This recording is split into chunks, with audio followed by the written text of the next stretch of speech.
A state law that went into effect in 2023 requires every Texas county appraisal district to verify homestead exemptions for their residents at least once every 5 years. If you don't respond to the verification notice, you could lose your homestead tax exemption and get stuck with a higher bill.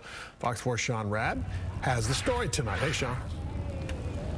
Hey, good evening to you, Steve. Right, it's called the homestead exemption audit requirement for Texas homeowners, and it's something that really you have to pay attention to because it could make the difference in what you pay in taxes.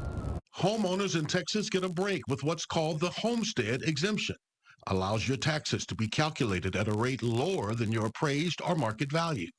Until recently, it was set it and forget it for most. But state legislators passed a law in 2023 that requires the appraisal district in every Texas county to determine if you are still eligible for that exemption at least once every 5 years. We're going to send out a reapply letter the last week of December asking you to reapply within 30 days. And again, if you don't, then we're going to remove it before we mail the notices on April 15th of that year. If that happens, then you'll be taxed at the full appraised or market value of your home. That means you will pay more. And this year, we got our tax bill, and we went from like a $6,000 or $7,000 bill when we first moved into here to over $12,000.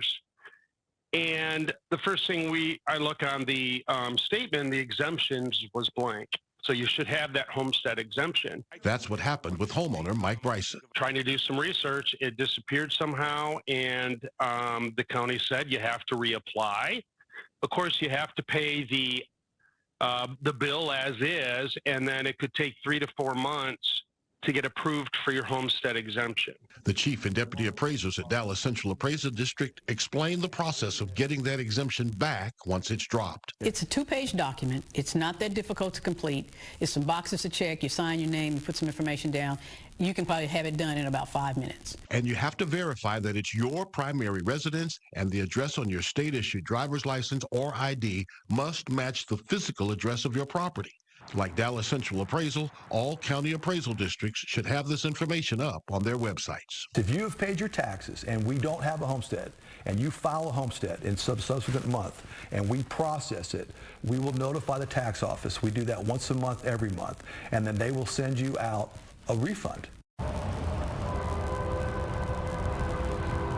Okay, 3 footnotes for you, Steve. First of all, not everyone is going to get the notice, but as the appraisal district's reviewing accounts, if there's something that raises a flag, like maybe an address on a driver's license, not the same as the homeowner's address, that might cause you to get one of these applications to reapply.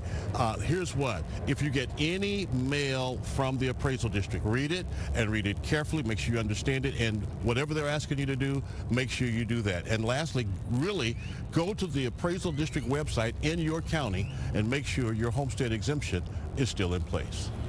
All right, Sean, didn't know that was happening. A lot of people probably found something very important, found out something pretty important tonight. Thank you very much.